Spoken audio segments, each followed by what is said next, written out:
I hope I have done it right. Yes. तो हम भावों के कारक देख रहे हैं, किसी भी भाव का खुद का भी जो कारक रहता है उस भाव का, उसके व्यतिरिक्त भी कारक रहते हैं भाव का, आपको मालूम है। और भाव स्वयं भी कारक है। जनस्य जन्म लग्न करके पाराशर जी ने पहले ही बोल दिया है, विज्ञान आत्मकारक है ना, ऐसा बोला है। सुते सुतम जानीयात। तो हमको मालूम है कि हर भाव को उन्होंने आगे नहीं बोला, पर अ, विद्वान ऋषि कह के आपको बोलते थे, आप सोचते बैठे। तो हर भाव के कारक है, कुछ डिफाइंड कारक है। पाराशर जी ने सहसा एक एक भाव को एक एक कारक बताया है। जातक परिजात ने कई बार ज्यादा बताया है। मुझे वह स्वयं को लगता है कि इसके बावजूद भी कुछ है। तो मैं, मेरे को जो लगता है वो आपसे शेयर करते रहता हूँ, आपको पता है। तो एज यूजुअल वो ग्रेट आर्नोल्ड श्वार्ज़नेगर, हमारा जो आइडल था एक वक्त, तो उसका ही हम चार्ज ले रहे हैं। And 6 house. और हम देखेंगे इसमें घूम कैसा है। तो जैसे कि हमारी अभी तक प्रैक्टिस है, पहले पराशर जी क्या बोलते हैं, जातक परिजात क्या बोलता है, यदि जातक परिजात नहीं होगा तो जातक का भरण में क्या कहा गया है, इसको देख के कि अच्छा ये भावों से ये देखा जा सकता है। वही सिस्टम मैं फॉलो करूंगा। इसकी जहाँ ज्यादा डिटेल है वो बोलने की कोशिश करूंगा, पर ये सब मैं शेयर करता हूँ ब्रिगेडियर साहब और प्रदीप जी से। सो दैट यदि मैं कुछ मिस कर दिया तो आप वो लेके आप पढ़ ले सकते हैं, या मेरी कोई गलती हो गई होगी तो उस पे आप देख लीजिए। ठीक है ना। तो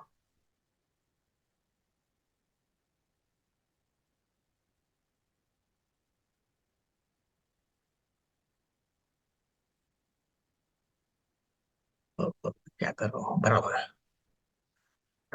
षष्ठ भाव से क्या देखना है, तो बोलते हैं मातुलांतक शंका नाम शत्रुश्चैव व्रणाधिका। तो व्रण आदि, मातुल घराना नैसर्गिक है कि माता का तृतीय भाव आता है तो उसके सिबलिंग्स वगैरह आ जाते हैं। और ऐसे भी सब रिश्तेदार वहीं से आते हैं, क्योंकि वो बंधु स्थान भी है। वो बंधु स्थान के सौगे सब्जे भी वहीं से आएंगे, है ना? फिर ऐसा है कि मृत्यु की आशंका, इसकी बात की गई। यहाँ हमको बड़े स्पष्ट बता रहे हैं कि रोग से पृष्ठ पृष्ठ संबंध होना चाहिए। शत्रु, वो आपको पता है। और व्रण, कहीं पे भी इंजुरी होना, कट लगना वगैरह, ये सब षष्ठ भाव में होता है। और सपत्नी मातरम चापी षष्ठ भावान निरीक्ष, यानी सौतेली माँ को भी षष्ठ भाव से देखना चाहिए, ऐसा कहा गया है। अब ये प्रश्न आ सकता है कि ये सौतेली माँ कहाँ से आ गई। तो ये जिस यानी मेरे ख्याल से जब ये लिखा गया तो वो कलयुग के वो संध्या काल में लिखा गया। वो बृहद पाराशर में हमको उसका उल्लेख दिखता है। तो उस समय में बहुपत्नित्व की चाल थी। परंतु सहसा क्या होता था कि या तो उसकी तबीयत ठीक नहीं रहती थी पटरानी की, वो बोलती थी आप शादी कर लो, बच्चों को कौन देखेगा, आदि इस प्रकार से। और वो जो भी आती थी उसको अपने बहन के समान उसको बिहेव करती थी।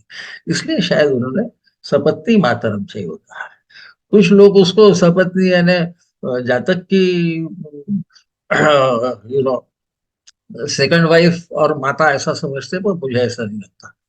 सपत्नी मातरम का मतलब माता की सपत्नी, जो उसी के समान जो पत्नी है वो ही होता है। फिर जातक परिजात और आगे जाते हैं, क्योंकि कोई भी शास्त्र आगे बढ़ते जाता है। ये कालो सापेक्ष शास्त्र है। रोगारी व्यसन क्षतानि वसुधा पुत्रारिता चिंतित उत्तम रोग करम तदेव रिपुगे जीवे जितारी भवे। रोग, शत्रु, व्यसन, ये व्यसन की तरफ इसलिए ध्यान देना कि इसका संबंध रोग से आएगा, है ना। व्रण, वो तो जो बताया है इसका आपने करना चाहिए। वो बोलते हैं कि मंगल यदि षष्ठ हो जाए तो वो विशेष रोग कारक होता है, ऐसा बोलते हैं यदि, है ना। और गुरु यदि षष्ठ हो जाए रोग कर्म तदेव रिपुः। तो जातक शत्रुओं से जीतता है या जीता जाता है। जितारी का अर्थ सहसा शत्रुओं से जीता जाता है, ऐसे ही होता है ना। क्योंकि वहां वो शुभ ग्रह, इसीलिए हमको बोलते हैं 3 6 11 में शुभ ग्रह की जगह क्रूर ग्रह होना अच्छा है। तो आप शत्रु पे उस पे आप प्रभाव डाल सकते हैं, ऐसा हम समझ सकते हैं, उसको हरा सकते मैं इसलिए बोल रहा हूँ, मैं जिस ढंग से इसको सोचता हूँ ना वो आपको बता कोशिश कर रहा हूँ। तो अब बृहद पाराशर ने तो सीधा कह दिया सूर्यो गुरु पूजा बहु बहु, है ना, सोमो गुरु, यानी सूर्य, गुरु, मंगल, चंद्र आदि आदि, शनि वगैरह वगैरह, ये लग्न से भाव कारक होते हैं। इसका मतलब कि षष्ठ भाव को कारक पराशर जी ने मंगल को माना है। ठीक भी है, क्योंकि शत्रु से संबंध आएगा तो मंगल का कोई लड़ने वाला भी तो हो ना, वर्ण आएगा तो भी मंगल हो ना, तो बराबर है, क्योंकि गलत किस।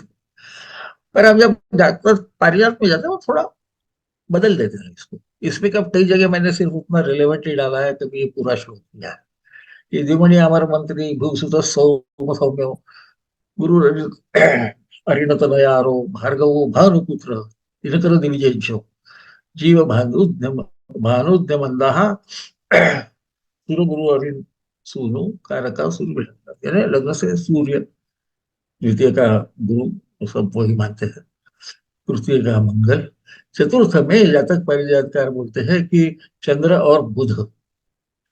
अब यहाँ श्लोक में अपभ्रंश हुआ है या क्या मुझे मालूम नहीं, उसका मैं कारण बताऊं। तो पंचम का गुरु सभी वही मानते हैं, षष्ठ में वो बोलते हैं शनि और मंगल, ये दोनों षष्ठ भाव के कारक होते हैं। आगे आपको मालूम है सप्तम का शुक्र आदि, ऐसे भी नवम भाव में भी वो दो कारक बताते हैं। ये चंद्र बुध में मुझे थोड़ी सी जो आशंका है, ये चतुर्थ भाव की बात है, हालांकि हम षष्ठ देख रहे हैं, वो एक विषय निकला है तो बताता हूँ। क्योंकि जातक पारिजात ने कहा है कि बुध चतुर्थ भाव में विफल रहता है, तो यदि वो विफल रहता है तो वो कारक होगा क्या, ये मेरे दिमाग में एक आशंका थी। हाँ, ये हो सकता है कि भाई इसके ज्ञाति ने, यानी इसके जो रिश्तेदारों ने इसका माता के समान यदि संगोपन किया होगा, तो उस बारे में बुध हो सकता है उसका वो अ, उनके ज्ञान पे या अर्थ पे मैं शंका नहीं उठाता, मेरे मन में जो आता है वो बताता हूँ। आपको अभी तक शायद मेरी आदत मालूम हो गई कि मैं जैसा समझता हूँ उसको। आगे में फिर दशम भाव को वो चार कारक बताते हैं, नवम को दो बताते हैं आदि, वो जब जब वो आएगा तो हम देखेंगे उसको, है। तो अब षष्ठ भाव से संबंधित कारक कौन से आए? तो खुद षष्ठ भाव हमें मालूम है कि हर भाव खुद ही उस भाव का कारक होता है, लग्न से शुरू होकर विशेष भाव कारक में पराशर जी ने उसकी तरफ हमको इशारा किया, षष्ठेश, क्योंकि उसका अधिकार है। फिर षष्ठ भाव का कारक, षष्ठ भाव के द्वितीय जो कारक है, या आप बोल सकते हैं कि सेकेंडरी अंग्रेजी में हम बोलते हैं द्वितीय कारक जो है वो शनि, क्योंकि शायद षष्ठ भाव से भृत्य भी देखा जाता है और शनि को भृत्य कारक भी कहा जाता है। तो ये ऐसा नहीं है कि जातक पारिजात ने कुछ मूल ग्रंथों से दूर जाके किया। तो हालांकि ये विषय नहीं है, पर अब वो बुढ़ापे में ऐसी आदत है ना। फिर षष्ठ ग्रह कौन है इनके चार्ट में? केतु है शायद। केतु है तो वो किसके समान है? वो मंगल के समान है, मंगल फिर से कारक है तो केतु भी आ जाए। और ज्ञाति कारक बुध को कहा गया है, षष्ठ भाव है ज्ञाति भाव, इसलिए बुध भी आएगा। और बुध से षष्ठ को देखते हुए भी आप मातुल को देख सकते हैं, ऐसा बृहद पाराशर पूरा शास्त्र बोलते हैं, बुधा षष्ठी च मातुल, कि बुध से तो मातुल को देखिए, बुध से षष्ठ भाव से भी मातुल को, है ना, मामा जी या बाकी हमारे तो खासकर माता जी के रिश्तेदार, पर सभी रिश्तेदार रिश्तेदार ऐसा कजीज वगैरह आप सब। अब अ, फिर बुध भाव से षष्ठ भाव और उसके षष्ठ फिर से मंगल ही आते हैं, तो मंगल आप देखिए बार बार आ रहे हैं, बुध आ रहे हैं, शनि आ रहे हैं, इसका कहीं ना कहीं रिलेवेंट होना चाहिए, देखेंगे आप। तो फिर जातक भाई जैसे बोलते हैं, विद्या बंधुन विवेक मातुलम सुहृत त्वक्कर्म बोधन, यानी त्वचा, विवेक, रोग, है ना, आदि पे बोधन है, तो बुध का अधिकार होता है, वो कारक भी है। इसलिए मैंने नीचे वो क्लियर कर दिया कि इतने जो भी हैं ये षष्ठ भाव है, षष्ठ भावेश है, मंगल है, शनि है। अब यहाँ पर क्या होगा कि नैसर्गिक है कि षष्ठेश भी शनि आएगा, है ना। उनका मिथुन लग्न है ना, हाँ बराबर है। वो डबल, उसको डबल वहमी हम बोल सकते हैं। फिर शनि है, बुध है, और षष्ठ भाव, षष्ठ, ये सभी कारक मानना सही होगा। मैं थोड़ी स्पीड इसलिए बढ़ा रहा हूँ कि मैं कुछ बीच में छूट न जाऊं। ये आर्नोल्ड श्वार्ज़नेगर का चार्ट है ना। अब जैसा हम बोल रहे थे कि षष्ठ भाव में क्या है, षष्ठ भाव तो है ही है, ठीक है, वहां पर केतु स्थित है, वो मंगल की राशि में भी है, और मंगल भी कारक है। केतु वहां स्थित होने से उसका कारक तत्व दिखाता है, तो इनका कुछ नुकसान। खुद मंगल जो है, जो कारक है, वो द्वादश भाव में बैठे हैं अभी। चारी साहब उसके बारे में कुछ डिस्कस कर रहे थे, है ना। षष्ठेश द्वादश भाव में बैठे हैं, और उनके साथ राहु होने से वो कुछ दूषित है। मैं स्पष्ट कर देता हूँ, मेरा वही एक तो गलत होगा कि कोई भी ग्रह की शक्ति, यदि राहु या केतु उसके साथ स्थित हो, उसके राशि में हो, उसके नवांश राशि में हो, या नवांश में उसके साथ हो, तो ही उनकी शक्ति कम होती है, वरना ग्रह की शक्ति कम वगैरह नहीं होती। वरना युज या योग होने से कुछ और ज्यादा नहीं होता, क्योंकि बहुत सारे योगों में आपको दो क्रूर ग्रह भी साथ में रहते हैं, एक ऐसा समझ है। वो मेरे ख्याल से सही भी है, क्योंकि बहुत विद्वानों ने कहा है, तो ऐसा तो नहीं होगा, पर मेरे वो नहीं समझ में आया। फिर शनि जो है, षष्ठ भाव के दूसरे कारक और वृत्त कारक, तो शनि कहाँ स्थित है, ये द्वितीय भाव में स्थित है ना, बराबर है। और उनके कुंभ नवांश में अभी जैसा बोला था राहु स्थित है, तो वहां कुछ दोष आ गए। हम दोष इसलिए देख रहे हैं कि हम रोग स्थान की और षष्ठ भाव की बात कर रहे हैं। फिर उनका प्रभाव जो है चतुर्थ अष्टम एकादश पे, मैंने बताने की जरूरत नहीं, आपके सामने चार्ट है, वो है। फिर लग्नेश बुध जो है, ये ज्ञाति कारक होकर, लग्नस्थ होकर भी पापक तरीके। देखिए, जनस जन्म लग्न से जब बोलते हैं, तो लग्न ये प्रभाव का कारक है, ये पावरफुल है, क्योंकि लग्नेश लग्न में बैठे हुए हैं, दिग्बली का, ये सब ठीक है, परंतु वो पापकर तरीक है। तो तनिक वो कुछ ना कुछ वो तकलीफ देंगे, ये हमको पहले समझना चाहिए। दूसरा ऐसा कि बुध त्रिदोष कारक है। हम जब दोष देखते हैं, तो हर ग्रह को, किसी को सॉरी, वात है, कफ है, पित्त है, बुध में त्रिदोष है। त्रिदोष का ऐसा अर्थ है, वैसा भी वो चर्म पे अधिकार रखता है। चमड़ा हमारे सब जगह कवर्ड है, वो नहीं रहेगा हमारी बॉडी में, है ना। तो जो भी लॉन्ग रनिंग डिसीजेस है, क्रॉनिक आप डिसीजेस बोल सकते हैं, इसलिए स्किन डिसीजेस को, चर्म रोग के लिए बुध को कारक माना जाता है। डर्मेटोलॉजिस्ट को पूछ लीजिए, वो कभी ठीक होता नहीं, है ना, और कभी इमरजेंसी रहती नहीं, इसलिए डर्मेटोलॉजिस्ट पूछते हैं। जिसको स्किन के प्रॉब्लम्स है, पूछ लीजिएगा, साइंस अपने को मालूम है। और इसका मतलब ऐसा है कि ये रोग तो रहेंगे, रोग नहीं रहेंगे ऐसा नहीं, और ये लंबे समय चलने वाले हैं। अब एक चीज जो मैंने शायद वहां लिखी होगी, नहीं लिखी होगी, कि जब जब बुध का संबंध आता है, ऐसे रोग बहुत ज्यादा देर चलते हैं। और दूसरा ऐसा, षष्ठ के जो रोग है, इनमें कुछ प्रमाण में जातक का खुद का भी कुछ न कुछ योगदान होता है, तो वो अपने कर्म से उसको कुछ प्रमाण में कम कर सकता है ना। यहाँ ये ख्याल में रखिए कि मंगल के साथ राहु द्वादश में स्थित है, और षष्ठ में केतु स्थित है। ये ऐसा तो 12वें का जब संबंध आएगा तब मैं बोलूंगा, पर यहाँ पर भी वो रिलेट तो रोग की बात है, और ये खुद होके लाए हुए रोग की बात हम कर रहे हैं सहसा। व्रण है, कुछ तो कुछ काट पीट होंगी इनके बॉडी को वगैरह, होते रहेगी, क्योंकि बुध पापा कर्तरी में है ना, चतुर्थ का स्वामी भी है, वो इवन हार्ट के एरिया में कुछ कुछ दे सकता है। ये देखने के बाद ये पापा कर्तरी में बॉडी को तकलीफ तो रहने वाली है, कुछ इन्होंने खुद ने मोल ले ली होगी, ऐसी होगी। शनि का क्या होता है, शनि कहाँ कहाँ देख रहे हैं, हम देख रहे हैं। अब शनि के बारे में मैं आपको परेशान तो कर रहा हूं, पर शनि के बारे में हम हर वक्त शनि को विपदा से ही जोड़ते हैं। पर आगे कभी कभी अष्टम भाव वगैरह आएगा तो उन्होंने बोला है कि शनि जो है ये विपत और संपत दोनों भी देता है। यानी विपत्ति भी देता है और अच्छा भी देता है। इसे हमको बहुत ध्यान इसलिए रखना चाहिए कि इसका मैं प्रयोग बहुत बार करता हूँ ग्रहों के बारे में कि हर ग्रह को दो स्वरूप है उनका। यदि जो ऋणात्मक स्वरूप है वो बाहर आ रहा होगा तो वो धनात्मक क्या करता है वो काम करना चालू कर दो तो इस वक्त अच्छा है। ये मेरा लॉजिक है, इसको मुझे मालूम नहीं पर लोगों को काफी फायदा हो जाता है तो आया दिमाग पर। दूसरा ये ख्याल में हमें रखना कि राह केतु जहां है वहीं के फल देगा, उस भाव के, उस भावाधिपति के और मंगल के स्वाभाविक नैसर्गिक स्वभाव से।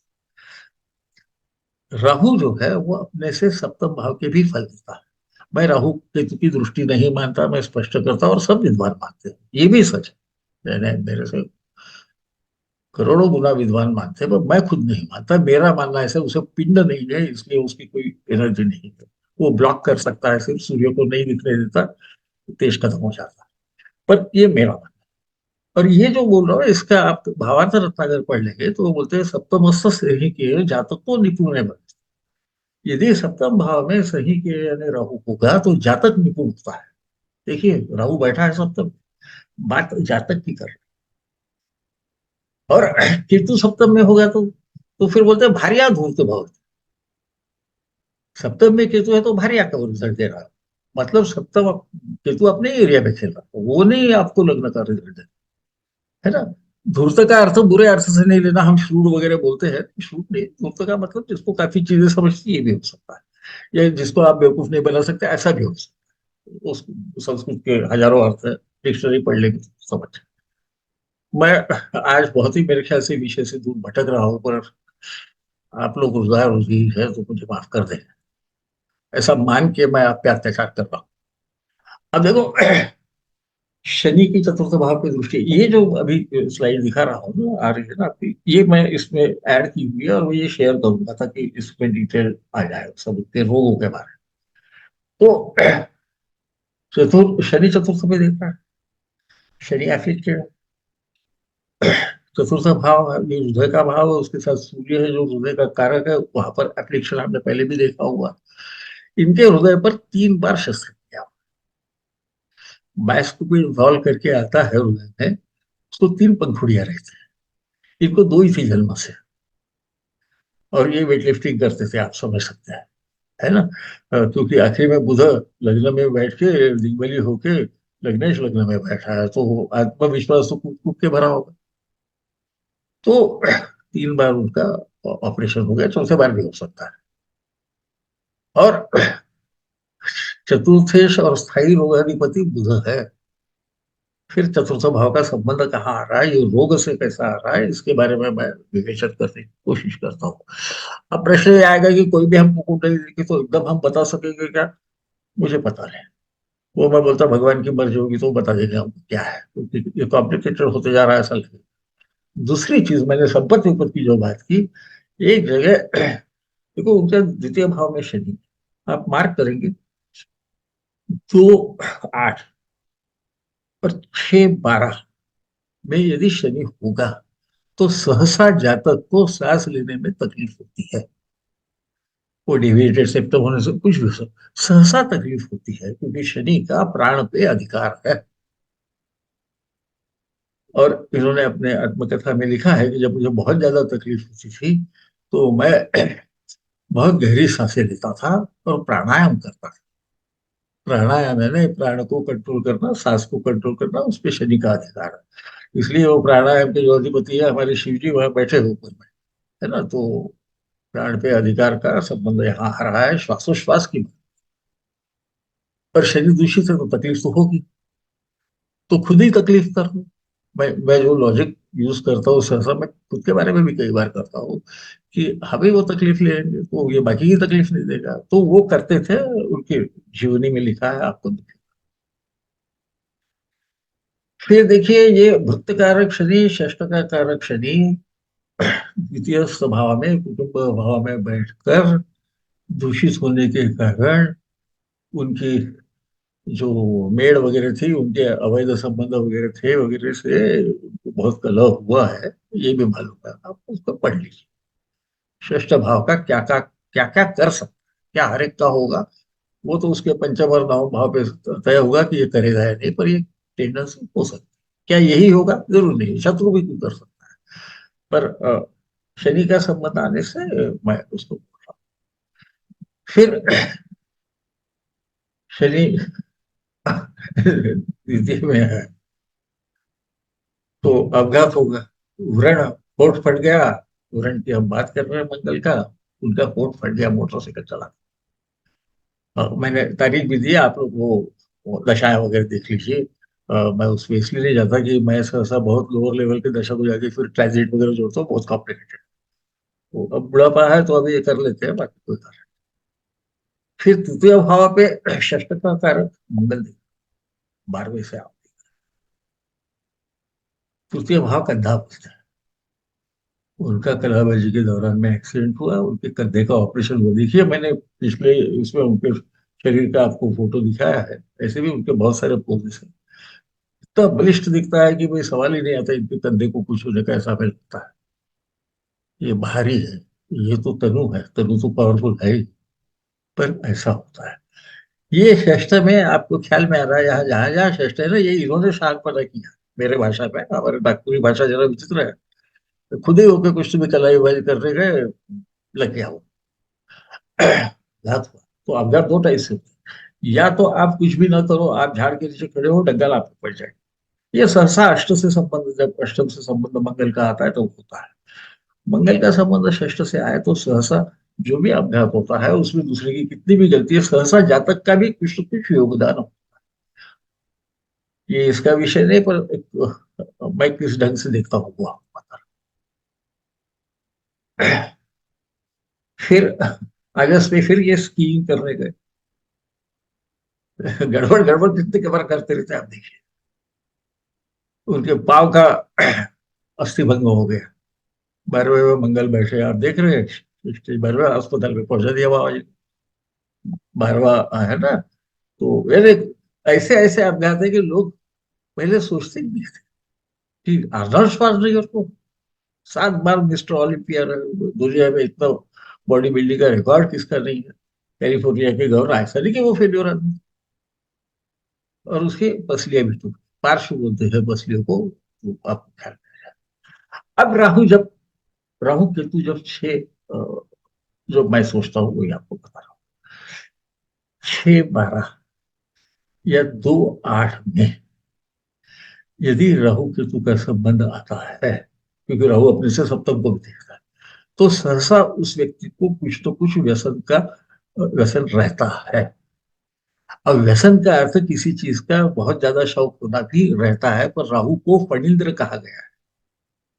उसे विष बोला गया है। सगुली के विष दो, विष हतो हुआ, ऐसा भी कहा गया है। तो बोली कि यदि आत्मकारक के साथ होगा, चाहे आत्मकारक के साथ, तो या तो ये लोगों को विष देता है, विष वैद्य होता है अच्छे का, या इसको खुद विष से आहत होता है। स्टीरॉइड अभी जितने बॉडी बिल्डिंग फील्ड में होंगे उसको मालूम है, वो ले लेते हैं, बाद में तकलीफ होती है। तो वो उनको वो तकलीफ हुई। ये षष्ठ मंगल ने वो करा है। इतना ही हुआ कि बाद में उन्होंने वो छोड़ा, ऐसा उन्होंने कहा है। पर उसके वजह से ये हड्डियां टूटना, पसलियां टूटना सब हो गया। उसके बाद में उन्होंने ये भी बताया कि वो मारी जुआ ना हो, गांजा वांजा बोलते तो उसका भी सेवन कर। प्रदेश में इतना अच्छा है, लोग अपनी जो गलतियां हैं ना वो भी बताते हैं। हमारे यहाँ तो सब परम पवित्र ही रहते हैं, है ना। तो कई बार, अब फिर षष्ठ भाव में रिश्तेदार आ गए। हम रात्रिकार की बातें कर रहे हैं, ज्ञातिकार जो खुद तकलीफ में है। 12वें भाव में मंगल जो घाटा कारक है वो भी स्थित है, वहां राहु है, कुछ भी गड़बड़ है। इनके अपने सौतेले बड़े भाई और मामा आदि से संबंध ठीक नहीं। ऐसा कहा जाता है कि वो जब वो शायद 12वें में जब जाए, 11वें का संबंध आएगा एकादश ज्येष्ठ भाई का, तो बोलूंगा, पर अभी बता दें। ऐसा कहा जाता है कि उनके मृत्यु पर ये वहां गए भी, पर इन्होंने कुछ अच्छा भी किया। वो उसका यदि आ गया संबंध तो मैं कि ऐसा परस्पर विरोधी ये क्यों होता है? तो इतना करके मेरे ख्याल से मैंने आपको बहुत ज्यादा तंग कर दिया है ना? तो मैं मेरे जवान को लगाम देता हूँ हिंदी सिनेमा टाइप। परंतु कुछ पूछना होगा तो पूछिए, मुझ में अभी भी एनर्जी बाकी। अ, सर वो प्रणाम सर। सर वो हाँ पहले पूछिए। स्लाइड में जो मंगल के लिए लिखा था ना कि मंगल छठे में रोग कारक होता है। हाँ हाँ, क्यों वो रोग स्थान का है ना बेटा? जी जी। वहां का कारक है, वो स्थान को हम रोग रोग स्थान बोलते हैं। तो तो कारक क्या एक करेगा? पढ़ अपना रहे थे, अपना जो। एक जगह सर पढ़ा था कि रो मंगल होगा तो मंगल की बेस्ट वेल प्लेस्ड मानते हैं छठे में, क्योंकि वो रोग से लड़ने की क्षमता भी दे रहा है। तो सर यहाँ पे थोड़ा सा क्लियर करेंगे। आपका बिल्कुल सही है। मेरा वैयक्तिक मानना ऐसा है कि वहां क्रूर इसलिए माना जाता है कि वहां बहुत सारी चीजें हैं, वहां हमारा शत्रु भी है। तो क्रूर ग्रह वहां जब रहता है तो बलिष्ठ शत्रु को आदमी पराजित कर सकता है। भगवान रामचंद्र का चार्ट देख लीजिए, षष्ठ में कौन सा ग्रह है? मेरे ख्याल से अर्धकाय महावीर जब राहु बैठे हैं, उनका जो शत्रु था वो महा प्रतापशाली था, पर शत्रु था। पर इसका मतलब कुछ नहीं होगा ऐसे, वो अलग चीज है। तो वहां पे देखिए बेटा, व्रण है, इंजुरी होना है। मंगल है, मंगल जहां है वहां कुछ न कुछ करके निकालेगा। उसका बस चले तो वो निकालने की कोशिश करे, तो व्रण होता है, स्कार हो जाता है। मतलब पहले जख्म होती है, बाद में वो सुधर जाती है।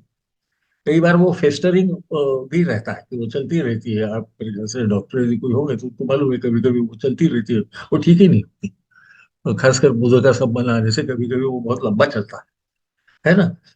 पर वहां पे शत्रु भी है, वहां पे मातुल घराना भी है।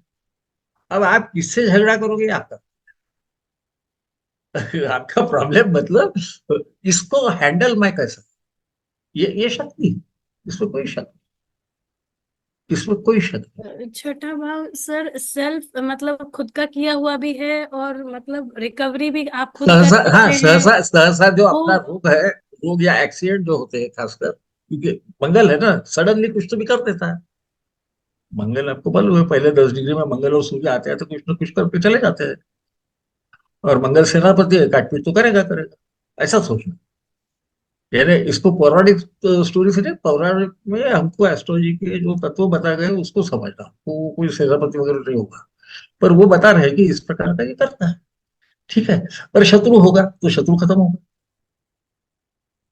आ रहा है ख्याल में? या भाई शत्रु होगा, क्योंकि मंगल ये भ्राता कारक है। कभी प्रॉपर्टी के लफड़े हो गए, देख लेना वहां पे कहीं भाई के साथ वगैरह होगा, तो मंगल का कहीं प्रभाव तो नहीं आ रहा भाई। समझ गए ना? हर वक्त होगा ऐसा नहीं, कोई बाकी जगह रहते हैं, कोई कुछ रहता है, वो भाई का खुद का भाव अच्छा रहता है। पर एक आप ख्याल करें, कोर्ट केसेस भी वहीं से है, इसीलिए शनि का संबंध है वहाँ। वो लंबी चलती रहती है, आपको मालूम है ना? कोर्ट केस में गए हमारे महाराष्ट्र में, हमारी माँ मुझे बोलती थी की मराठी में, शहाण्याने कोर्टाची पायरी चढू नये। यानी अकलमंद ने कोर्ट की स्टेयर भी नहीं चढ़ना चाहिए, क्योंकि तुम अटक जाते है ना? तो आपने देखा होगा, सुप्रीम कोर्ट में करोड़ों से केसेस अभी भी पेंडिंग है ना? वो शनि है ना, शनिश्चर वो जो भी करेगा वो धीरे धीरे धीरे करेगा। सांस इसलिए कि सांस को इसलिए तकलीफ देगा, मैंने जैसा बोला शनि का वहां संबंध है, तो कई बार सांस लेने में तकलीफ देगा, क्योंकि उसका वहां नौकर भी है वो। नौकर भी है ना, तो हो सकता है कि आपका नौकर बहुत स्मार्ट हो, मंगल है वहां पे, हायर है। ये भी हो सकता है कि आप अपने पिताजी से झगड़ा करो। हमको चार्ट जब आता है हमको पूरा क्योंकि वो नवम भाव पे देखेगा। पर ऐसा जरूरी नहीं होता, कई बार ये इंसान पिताजी से दूर रहता है और फिर संबंध भी मधुर रहते हैं। पर ये उसका संबंध नहीं है, पर आपने विषय निकाला। और हमारे एज में क्या है, एक आप विषय दे दो तो आपका पूरा दिमाग चाटने का हक हमको दिया, ऐसा आप समझते हैं। है नहीं, पर हम समझ लेते, ले लेते। तो इसलिए ख्याल में रखते, देखिए बेटा, आपने को बोला है 3, 6, 11 में ग्रह शुभ है, बराबर। अब प्रश्न ये आता है, फिर दशाएं क्यों उनकी अशुभ मानी गई? कुछ तो होगा ना। तो जैसा तृतीय भाव है, तृतीय भाव में मैलिफिक होगा, पराक्रमी होगा इंसान, इसमें कोई क्योंकि वो तृतीय भाव पे नहीं कर रहा, वो नवम भाव पे कर रहा है। धर्म को थोड़ा भ्रष्ट किए बगैर कलयुग में कोई आगे नहीं बढ़ता। ये बोलने में सुनने में बुरा लगेगा, पर आप मार्क कर लीजिएगा। आप यदि बोलोगे कि सर मेरे जगह वो ज्यादा अच्छी है, तो तुमको कौन प्राइज देगा? मैं नहीं दूंगा। है ना? पर आप धर्म निभा रहे, कोई सवाल ही नहीं। इसलिए तृतीय भाव में शुभ ग्रह को कातर, डरपोक कहा गया। डरपोक नहीं, इसका मतलब वो, भीरू का मतलब डरपोक तो है, पर भीरू का मतलब उसको किसी को तकलीफ देना अच्छा नहीं लगता, क्योंकि वो शुभ भाव नवम भाव पे देगा। उसके हिसाब से जो धर्म है, किसी को ना तकलीफ देना, वो करता है ना? कई बार क्या होता है कि हम उसमें लटक जाते हैं कि ऐसा ही यहाँ पर है, बाकी कुछ नहीं, नहीं ऐसा कुछ नहीं। 11वें में लाभे सर्वग्रह प्रशस्ता, है ना? वहां पर भी हमको क्रूर ग्रह अच्छे बोले जाते हैं। कई बार बड़े भाई से संबंध कभी चेक कर लेना, बड़े भाई या बहन से, तो लाभ तो देगा। लाभ स्थान में है, लाभ उसके मार्ग से दे, जो भी देना है उसको। वो क्या नहीं बोल रहा, मंगल जो है ना, शत्रु को यदि पराजित करना, पराजित करेगा। वो क्या नहीं बोल रहा। हाँ, पर ये बाकी क्या है ना, या जो शत्रु रहेंगे वो वैसे ही रहेंगे, वो जो भी ग्रह होगा वैसे। कभी चैट को, मैं भलते जगह जा रहा हूँ, शेफाली जी आप मुझे रोकते जाइए, पर मैं भलता विषय छोड़ के भाग जाता हूँ कहीं, तो थोड़ा रोक दीजिए। नहीं सर, परफेक्ट है। थैंक यू बच्ची सर, थैंक यू सर। बच्चियों ने पूछा तो वो रखा नहीं जाता। मुझे पिताजी बोलते थे, किसी ने आशंका जताई तो आपके आती होगी, तो जो आता है वो बता दो, जो नहीं आता बोलो मुझे नहीं मालूम। मैं अभी भी उसी का पालन और, तो इसलिए देख रहे बेटा, हर भाव अच्छा है, ऐसा आप देखो, है ना? क्यों अच्छा है ऐसा देखो, तो वो षष्ठ भाव और भी तो कुछ बताता है। वो पिता का दशम भाव है, पिता क्या काम करते वो भी तो दिखाता है। हम उसको सिर्फ वहीं पर लेके बैठते हैं। मैं बोल रहा हूँ, मेरा मानना ऐसा है कि ये आगंतुक रोग जिसको बोलते हैं। ये सही लग गया मास्टर जी का बात है। जी sir.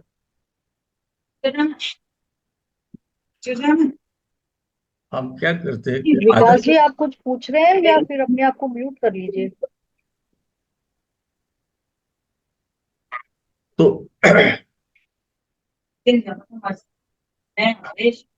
Vikas ji please mute yourself. Vikas Sharma ji please mute yourself. Shefali ma'am, अगर आप परमिट करें तो एक और सवाल। आप मैंने प्लीज। क्या बोला, जब तक प्रोवाइडेड मेरे से सर। होगा मैं जवाब दूंगा। नहीं, मैं थक प्रोवाइडेड गया सर तो इज बोलूंगा, कंफर्टेबल। बेटी बेटी मैं थक गया हूँ, अगले वक्त पूछ लूंगा। नहीं सर, मंगल को लेके ना दो तीन मेरे डाउट्स थे सर। जैसे कहते हैं कि छठे का मंगल होगा तो हाँ, पिता और पुत्र का व्यवसाय, मतलब वो एक ही उस पे जाएगा, थोड़ा सा ये है क्या? होता है क्या? आप चेक कीजिए। ये सर मैं आपसे पूछ रही हूँ कि होता है नहीं, मैं ऐसा? मैं इसलिए मैंने बोला। एक दो चार्ट्स देखे थे सर, उसमें फादर का और सन का एक ही डायरेक्शन जाता है ऑलमोस्ट, वो क्या? हाँ, पर पिता का काम वो नहीं करे, तो समझे नहीं? देखो, इसके मेहनत करने से पिता के कर्म का संबंध रहे। 6th हाउस, ये भृत्य या मेहनत का जगह है। मैं हर वक्त बोलता हूँ, 6 को आप रोग वगैरह बोलते हो, मैं बोलता हूँ ये अपार कष्ट करने का या फिर अपार दुख भोगने की जगह है। आपको जो करना है आपको, है ना? वहां निगेटिव है तो वो जो ग्रह है उसके लिए काम करो, जो आपको अच्छा नहीं लग रहा वहीं से आपकी प्रगति। अब हम आइसोलेशन में जब लेते हैं ना, तो फिर हम जब चार्ट को लगाते हैं तो हमको दिखता नहीं, है ना, होते हुए बेटा। बराबर है ना? अब देखिए, प्रभु रामचंद्र का मंगल तो सप्तम में था, पर वो भी राजा दशरथ के समान राजा ही बने, थियोरेटिकली। आप मेरा मतलब समझ रही है ना? मैं जरा विचित्र एक्सप्लेन करता हूँ तो, यस सर, अ, यस सर। वो क्या होता है, कभी कभी ना वो हिट एंड मिस फिट हो जाता है। जैसा देखिए, आपको एक बताता हूँ। मैंने पहले बोला कि नहीं, मुझे याद नहीं, आजकल थोड़ी मेमोरी गड़बड़ हो गई है। हम ये सोचते हैं कि यदि स्त्री ग्रह पंचम या नवम पे देखेगा, तो संतति जो है ये स्त्री संतति होगी, बराबर है ना? ऐसे हमको पता है। पर एक सूत्र है, शुक्र ध्रुव योगे पुत्र लाभ। शुक्र यदि नवम भाव से दृष्टि डाले या उससे योग करे, तो जातक को पुत्र पैदा होता है ना? मेरे ख्याल से जैमिनी में तीसरे चैप्टर में होगा ऐसा। अब मेमोरी बेटी मेरे को जरा सा माफ कर देना, है ना? तीसरे अध्याय में मेरे ख्याल से। तो तो इसलिए ये ख्याल में उन्होंने एक आपको तत्व दे दिया है। अब ये राशि जो है इसका क्या सेक्स है ना, या केतु, विप्रतम केतु, तो इसको कहाँ विपरीत समझना। तो हम जब रेफरेंस टू कॉन्टेक्स्ट देखते हैं, और इसीलिए कहा जाता है कि भाई प्रत्यक्षम किम प्रमाण, प्रत्यक्ष को कोई प्रमाण नहीं। आपके पास चार्ट आते रहते हैं, अप्लाई करके देखना है तो ठीक है। जैसा हम बोलते हैं षष्ठेश 12वें में विपरीत राजयोग करता है, हम यानी ऐसा कई जगह लिखा गया है। या द्वादशेश षष्ठ में, या ये तीनों एक दूसरे के इसमें करते हैं। आपको कई बार दिखेगा कि एग्जैक्टली उल्टा होता है ना। षष्ठी यदि 12वें में रहे तो कभी कभी, अपने अष्टम में रहे तो कभी कभी क्रॉनिक डिसीज उसकी तरफ, सॉरी एक्यूट डिसीज उसकी तरफ ध्यान न देने से क्रॉनिक हो जाते हैं। बराबर है।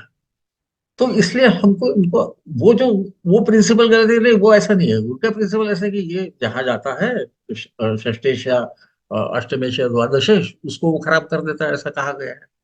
और वहां जो भी स्थित होता है वो खराब हो जाता है। तो अब ये बोलते कि भाई षष्ठ भाव तो बुरा है, वहां यदि द्वादशेश गया तो ये रोग वोग को खत्म कर देगा। लॉजिक गलत नहीं, मैं उनके लॉजिक को बिल्कुल चैलेंज नहीं करता, मैं कैपेसिटी भी नहीं है। पर आप इसको विचार कीजिए, तो हमको सब जगह राजयोग देखने चालू हो सकते है ना। और ये तो मैं बहुत बार, मैं बचपन से सुनते आया कि षष्ठ बाद द्वादश में है। पर अरे हाँ ठीक है, पर जैसा जब आचार्य साहब बोल रहे थे षष्ठ द्वादश में, रोग की वजह से अस्पताल में तो नहीं पड़ा, वो तो देख ले एक बार। बराबर ना बेटी, आ रहा ख्याल में आपको। और इसीलिए मैं ऐसा मानता हूँ, मेरी एक सलाह है, क्योंकि अब ज्यादा साल तो नहीं हुए, पर जितने जाते जाते बता देगा कि जातक को पहले पूछो आपका प्रश्न क्या है।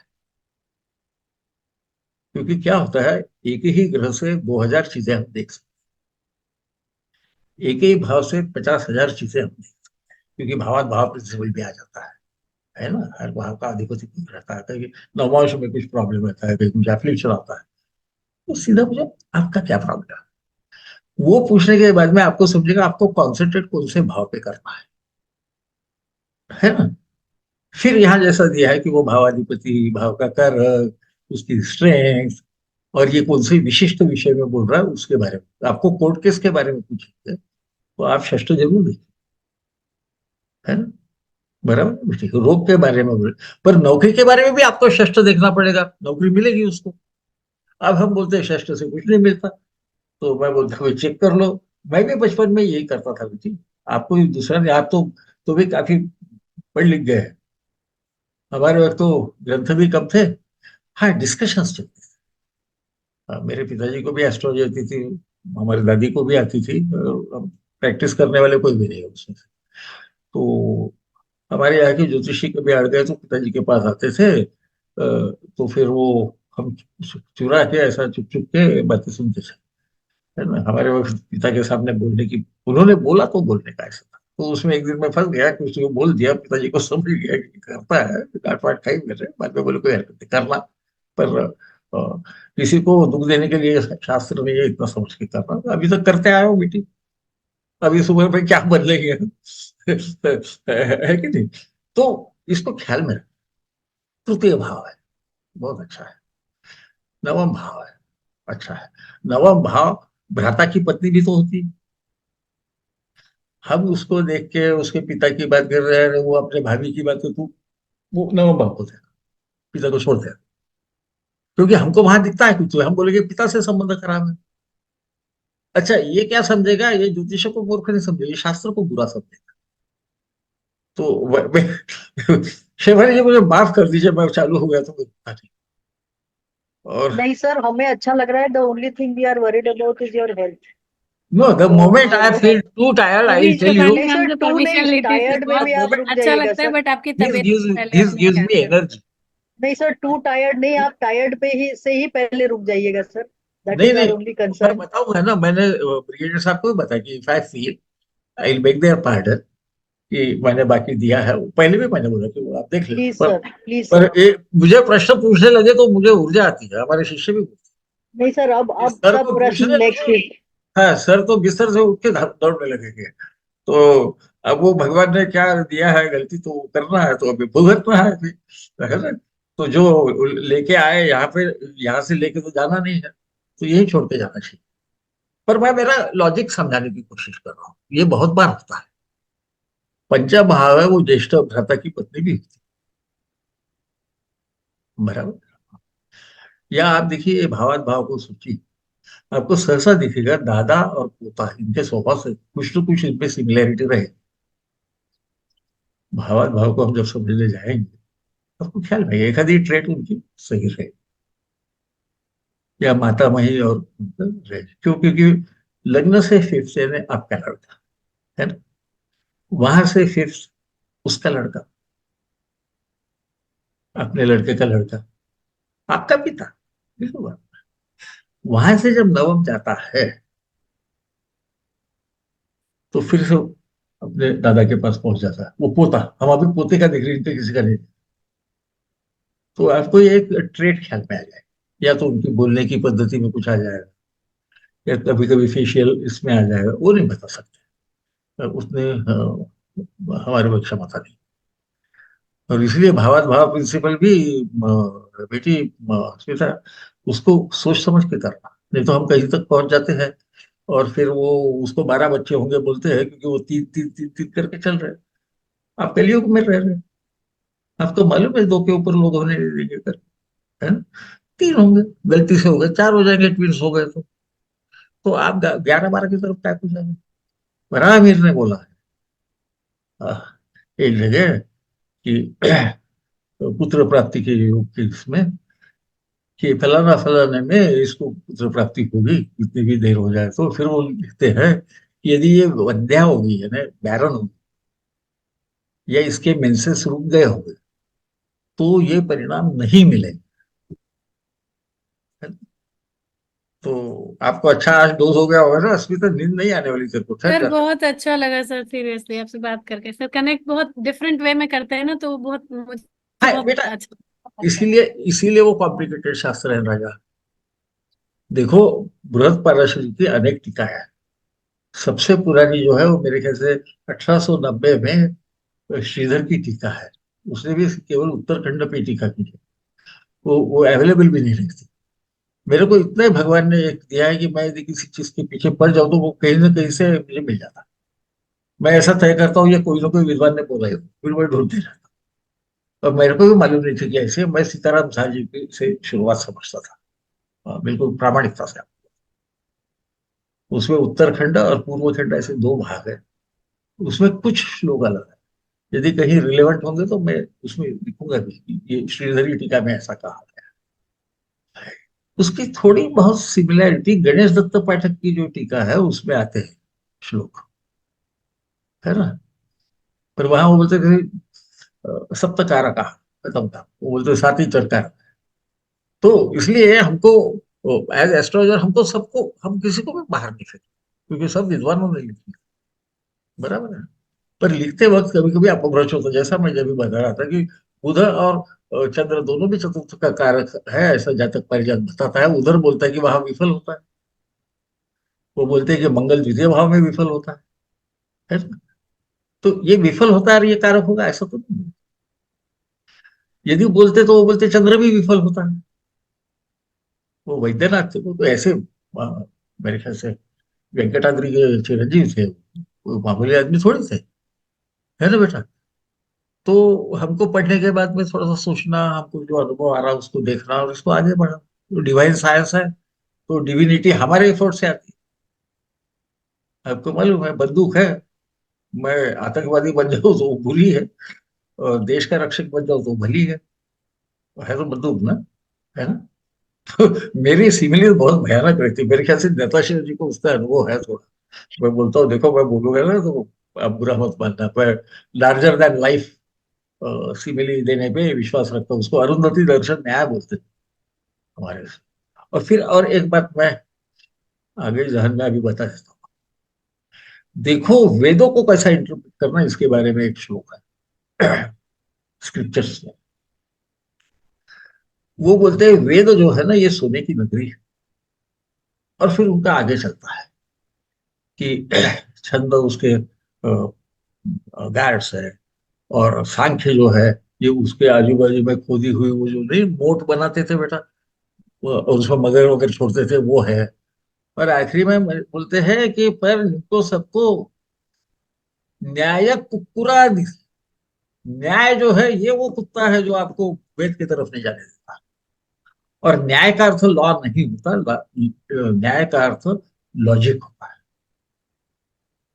तो ये भी वैदिक साइंस है, तो हमको हमारा लॉजिक वापरना ही पड़ेगा, ऐसा मेरा मानना है। और मुझे कभी मिल गया फिर से तो मैं वो ये भी डाल दूंगा, उक्ति भी डाल दूंगा। उन्होंने बोला 4 चीजें दी है, और आखिरी में बोले इस कुत्ता जो है ना ये न्याय है। ये बोलता वो सब ठीक, ये लॉजिकली नहीं है खराब। तो वेदों को समझने को ऐसा है तो वैदिक साइंसेस को भी वही रहेगा, है ना, और तो कुछ नहीं रहेगा। अच्छा, वो लोग लिख रहे थे मैत्रेय के लिए, जिसको खुद पाराशर द्विजोत्तम बोल रहे हैं, तो वो थोड़े शब्दों में बता देते थे। अब तुम देखते बैठकर कई बार लिखने वालों में गलती हो जाती है, अपभ्रंश हो जाता है। ऐसे ही एक मेरे ख्याल से बुधे वर्धते और बध्यते ऐसा एक पाठ भेजा जाता है। तो एक में तो बुध के साथ रहे तो बढ़ता है, और दूसरे के साथ बुध में रहे तो खत्म हो जाता है। तो फिर यहाँ पे दिमाग चलाना पड़ेगा। गोपेश कुमार जी ने उसके बारे में लिखा है, बहुत अच्छी टीका है उनकी। लोगों को लगता है मैं सिर्फ अंग्रेजी या फलानी या संस्कृत टीका पढ़ता हूँ, मैं सभी पढ़ता हूँ। मुझे जो अच्छी लगती है उसको देखो, वो लॉजिक बता रहे हैं। जब बच्चा था, फिर अभी भी बच्चा ही है ऐसा मेरी मिसेस बोलती है, तो तब तो मैं वर्बैटिम ले लेता था कि इन्होंने बोल दिया, फिर ख्याल में ही नहीं और कोई कुछ बोल रहा है। तो वो सोचते सोचते फिर ख्याल में आने लगता है कि इसी चीज को अलग अलग दृष्टिकोण से हम देख सकते हैं। लेटस एकदम ब्लाइंडली जाने से प्रत्यक्षम की प्रमाण में प्रत्यक्ष को प्रमाण नहीं। तो वो देखिए, इसलिए बोलते हैं कि सूर्य और चंद्र है इसलिए प्रत्यक्ष, वो सूर्य चंद्र है इसलिए नहीं बोल रहा है, इसके रिजल्ट एक्चुअली मिलते हैं इसलिए उसको प्रत्यक्ष शास्त्र कहा। तो इसको थोड़ा बहुत समझ लेना, और न्याय का प्रयोग करना, विवेक का प्रयोग करना। वो जो अभी बता रहे थे धीमणि रमन मंत्री, वो जो श्लोक है वहां, वो बुधन क्या करता है, बुध की बात कर रहे हो। वो बोलते हैं, विवेक, विवेक का प्रयोग करो।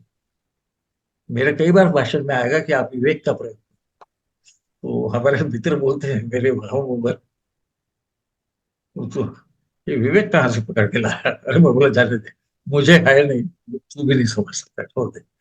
तो सेंस ऑफ प्रोपोर्शन हम जिसको बोलते हैं, है ना, उसको समझना।